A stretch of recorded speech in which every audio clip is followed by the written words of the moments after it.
Hi viewers, welcome to our channel. ప్రస్తుతం మనతో పాటు సీనియర్ జర్నలిస్ట్ దామ బాలా సార్ ఉన్నారు. వారితో మాట్లాడదాం. నమస్కారం. నమస్తే సార్, జానీ మాస్టర్ మరి ఆరోపణలు వచ్చిన తర్వాత ఎక్కడ కూడా కనబడలేదు, సమాధానం బయటకు వచ్చి చెప్పలేదు. కనీసం పారిపోయాడని చెప్పేసి అని అన్నారు. అమెరికాలో ఉన్నారన్నారు, నెల్లూరులో ఉన్నారన్నారు. అయితే ఇప్పుడు ఆయన దొరికాడు పోలీసులకు, అది కూడా లడఖ్లో పోలీసులు పట్టుకున్నారని చెప్పేసి వార్తలు అయితే వినిపిస్తున్నాయి. అండ్ పోలీసులు కూడా బయటకు అనౌన్స్ చేయలేదు, జస్ట్ సీక్రెట్ ప్లేస్ లో ఉంచారని కూడా చెప్తున్నారు. మరి లడఖ్ ఆయన ఎలా వెళ్ళారు, మరి పోలీసులు ఎలా పట్టుకున్నారు, మరి ఈ వైరల్ అవుతున్న వార్తల గురించి మీ ఒపీనియన్? జానీ మాస్టర్ ఇప్పటివరకు ఎక్కడ వీడియో చేయడం కానీ దీని మీద తన అభిప్రాయం చెప్పడం కానీ ఏం చేయలేదు.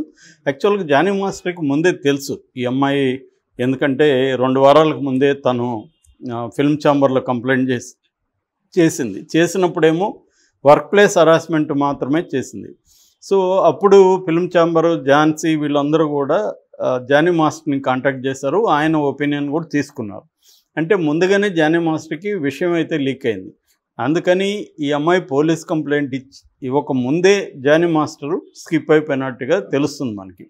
అంటే అతను లాయర్ని సంప్రదించినప్పుడు లాయర్లు ఏమన్నారంటే, ఇది కొంత ఇబ్బందికరమే, నీకు ముందస్తు బెయిల్ వచ్చేది కూడా కష్టమే, నువ్వు కానీ ఇప్పుడు అరెస్ట్ అయినా ఉంటే మాత్రం నీకు త్వరగా బెయిల్ రాదు, కాబట్టి కొంతకాలం పోస్ట్పోన్ చేస్తే ఈ లోపల మ్యానిపులేట్ చేయడానికి ఏమన్నా ట్రై చేయొచ్చు, సో టైం తీసుకుందాము అనేది చెప్పినట్టుగా ఉంది.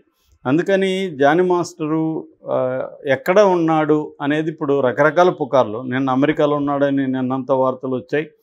దాని తర్వాత ముంబైలో షూటింగ్లో పాల్గొన్నాడు, ఆ విజువల్స్ అంతా బయటకు వచ్చాయి.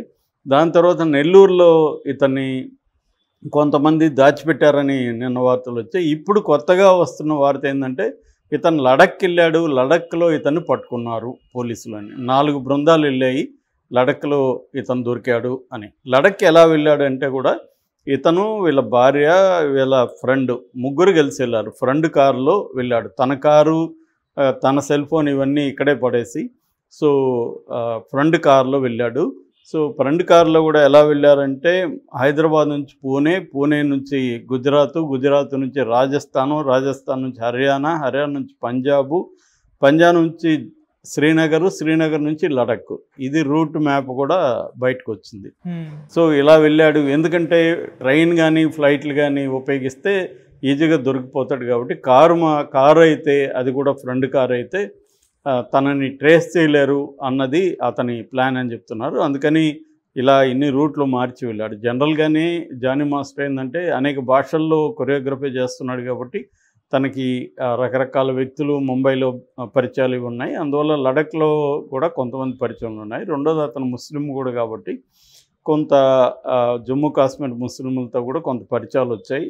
ఎందుకంటే ముంబైలో వాళ్ళు కూడా పనిచేస్తున్నారు. అలా అక్కడైతే ఎవరు తను గుర్తు కూడా పట్టరు కాబట్టి అక్కడికి వెళ్ళిపోతే ఇక్కడ తెలుగు రాష్ట్రాల్లో ఎక్కడైనా గుర్తుపడతారు.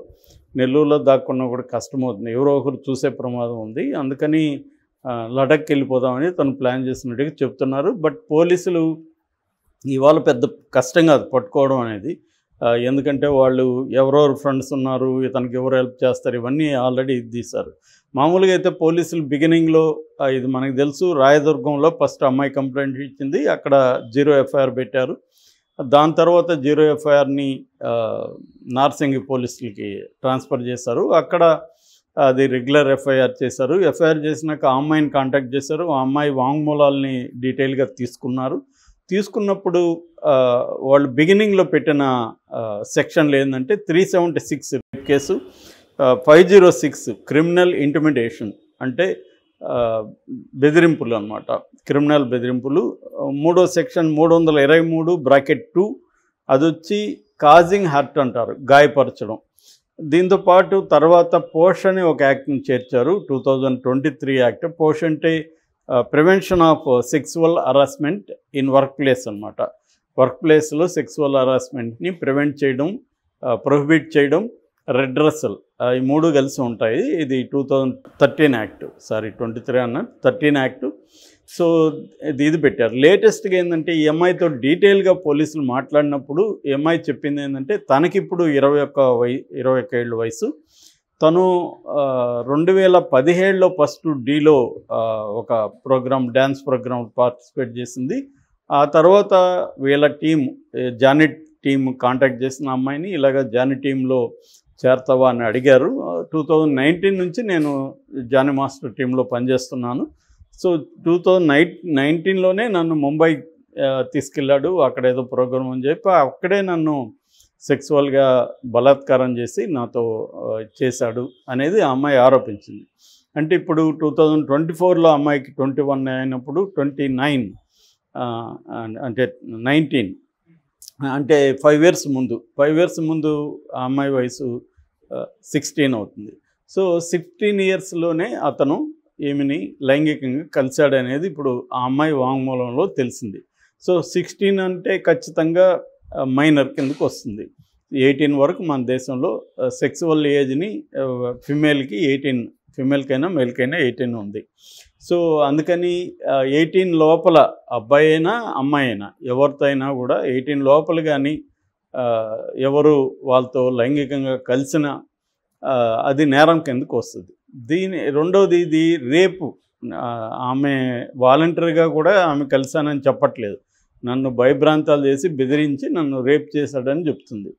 సో రేప్ కిందకు వచ్చింది కాబట్టి పోక్సో అనే చట్టం ఉంది. పోక్సో అంటే protection of children from sexual offences. దీన్ని పోక్సో అంటారు. ఇది 2012లో వచ్చింది. తర్వాత 2019లో అమెండ్మెంట్ కూడా జరిగింది. ఈ చట్టం అనేది రిగరస్ చట్టం. ఇదేంటంటే త్వరగా బెయిల్ రాదు, కేసు శీఘ్రంగా కేసుకు ట్రయల్కి వెళ్ళిపోతుంది. తర్వాత దీంట్లో రేపుగానే అయితే మాత్రం 20 ఏళ్ళు మినిమమే, అంతకంటే తక్కువ శిక్ష పడదు. మామూలుగా కలిస్తే 10 ఏళ్ళు, కానీ బలాత్కారంగా చేస్తే మాత్రం మినిమం 20 ఏళ్ళ శిక్ష, మ్యాక్సిమం లైఫ్ పడచ్చు. రేర్ కండిషన్లో డెత్ పనిష్మెంట్ కూడా ఉందన్నమాట. మరణశిక్ష కూడా పడే అవకాశం ఉంది పోక్సోలో. అంత రిగరస్ చట్టం అది. సో ఇప్పుడు ఆ పోక్సోని ఇతని మీద పెట్టారు. సో ఇప్పుడు నేను ఆ అమ్మాయి ఇష్టపూర్వకంగానే కలిశాననే దానికి కూడా ఇక్కడ ఏమీ లేదు. ఎందుకంటే ఇష్టపూర్వకంగా కలిసినా కూడా అది నేరం కిందకే వస్తుంది 18 ఏళ్ళ లోపల. మామూలుగా అయితే 16 ఏళ్ళు చేయమని అనేక హైకోర్టులు సెంట్రల్ గవర్నమెంట్ని అడుగుతున్నాయి. ఎందుకంటే 16 ఏళ్ళ అమ్మాయిలు 18 ఏళ్ళ అబ్బాయిల్ని సెడ్యూస్ చేస్తున్నారు. దాని తర్వాత వాళ్ళు ఇంట్లో తెలిసి దీన్ని పోక్సో కింద పెట్టేస్తున్నారు. కాబట్టి మీరు ఈ చట్టాన్ని మార్చండి, 16 ఏళ్ళు సెక్సువల్ ఏజ్ చేయండి అని అంటున్నారు. కానీ అది ఇంకా కాలేదు. సో మన సెంట్రల్ గవర్నమెంట్ ఒప్పుకోలేదు. అందువల్ల ఈ విషయంలో పోక్సో పెట్టారు కాబట్టి చాలా సీరియస్గా తీసుకుంటారు. పోక్సో కేసులన్నీ పోలీసులు సీరియస్గా తీసుకుంటారు. దీంట్లో ప్రెజర్స్ వచ్చినా కూడా ముందుకెళ్ళడం అనేది వాళ్ళకి తప్పదన్నమాట. ఎందుకంటే వీళ్ళ మీద కూడా వస్తుంది.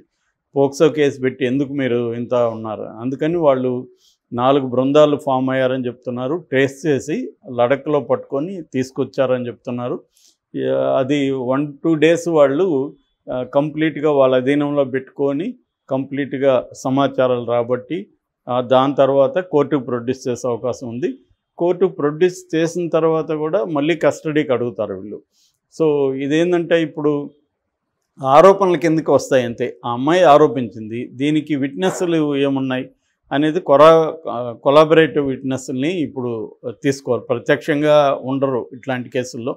బట్ ఈ అమ్మాయి చెప్పిన ప్లేసు, ఆ హోటల్లో దిగారా లేదా, అక్కడ సీసీటీవీ ఫుటేజీ, ఇవన్నీ కూడా వాళ్ళు కలెక్ట్ చేస్తారు. ఒకవేళ ఇతను నేను అక్కడ ఈ అమ్మాయితో చేయలేదంటే ఇతను నిరూపించుకోవాల్సి ఉంటుంది. కాబట్టి ఇతను బాగానే ఇరుక్కున్నట్టు కనబడుతుంది. అన్లెస్ నేను నిన్న చెప్పినట్టుగా పవన్ కళ్యాణ్ రంగంలో దిగి ఇక్కడ రేవంత్ రెడ్డి ద్వారా కొంతవరకు ఇన్వెస్టిగేషన్ని వీక్ చేయడం ఒక ఆప్షను. రెండో ఆప్షను ఆ అమ్మాయితో సెటిల్ చేసుకోవడం. కానీ ఇప్పుడు ఇది సెటిల్ చేసుకుంటారని చెప్పి అల్లు అర్జున్ రంగంలో దిగాడు. అల్లు అర్జున్ ఏమో ఆ అమ్మాయి వైపు ముందు నుంచే ఉన్నాడని చెప్తున్నారు. ఎందుకంటే ఝాన్సీ మాటల్లో కూడా ఒక పెద్ద హీరో ఈ అమ్మాయికి మేనేజర్ని పంపించి హెల్ప్ చేశాడని. సో పెద్ద హీరో వేరే హీరోకి ఎందుకు అంత ఇంట్రెస్ట్ ఉంటుంది? ఇక్కడ క్లియర్గా మళ్ళీ కూడా అల్లు అర్జున్ నేను ఈ అమ్మాయికి నా సినిమాల్లో అన్నిట్లు ఇస్తాను, మా గీతా ఆర్ట్స్లో అన్నిట్లు ఇస్తాను అని చెప్పాడంటే, నేను నిన్న కూడా చెప్పాను, తన విషయంలో కేసు విషయంలో జరిగినప్పుడేమో అతను మౌనంగా ఉన్నాడు. ఇక్కడికి వచ్చేసరికి అతను ఏదో సేవియర్ ఆఫ్ ద ఉమెన్ లాగా రంగంలో దిగాడు. కాబట్టి ఖచ్చితంగా ఆ అమ్మాయికి సపోర్ట్ అయితే ఉంది పెద్ద హీరో ద్వారా. అందువల్ల